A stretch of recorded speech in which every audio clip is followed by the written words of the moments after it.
Après avoir enchaîné les soucis de voisinage, Zazie a trouvé asile dans le 20e arrondissement de Paris, près de la place de la Réunion. Fini les conflits, les sonneries qui résonnent à toute heure du jour et de la nuit et les reproches. Si est depuis son nouveau quartier que l'artiste de 58 ans a accordé un entretien au journal Le Monde, qui a pu retracer son parcours dans un portrait publié le dimanche 29 janvier 2023. L'occasion de revenir sur une enfance un peu spéciale, durant laquelle Isabelle de Truchy de Varennes, de son vrai nom, souffrait d'un drôle de mal. Je rêvais de m'échapper d'une famille dysfonctionnelle atteinte d'un trouble de la rêverie compulsive. Zazie a longtemps cru, petite, que ce qu'elle avait rêvé s'était réellement passé. Réveil difficile pour la petite fille, qui a fini par être sanglée à son lit en raison de son somnambulisme. Ce n'est pas vraiment de la maltraitance, assure-t-elle.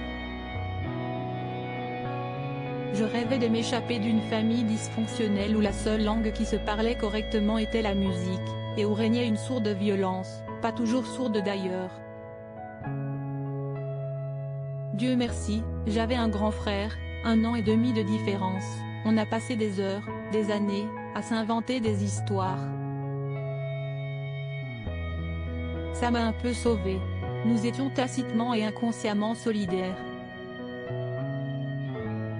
La famille, pour moi, est un non-sens. Qui est Lola, la fille de Zazie? Elle a pourtant fondé la sienne. De son union avec le musicien Fabien Cahen, Zazie a eu une fille, Lola, qui a aujourd'hui 20 ans.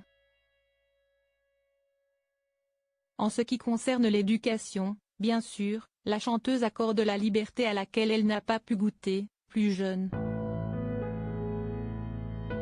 Lola, artiste dans l'âme, circassienne, s'initie actuellement au trapèze coréen à l'école du cirque de Rosny-sous-Bois, en Seine-Saint-Denis.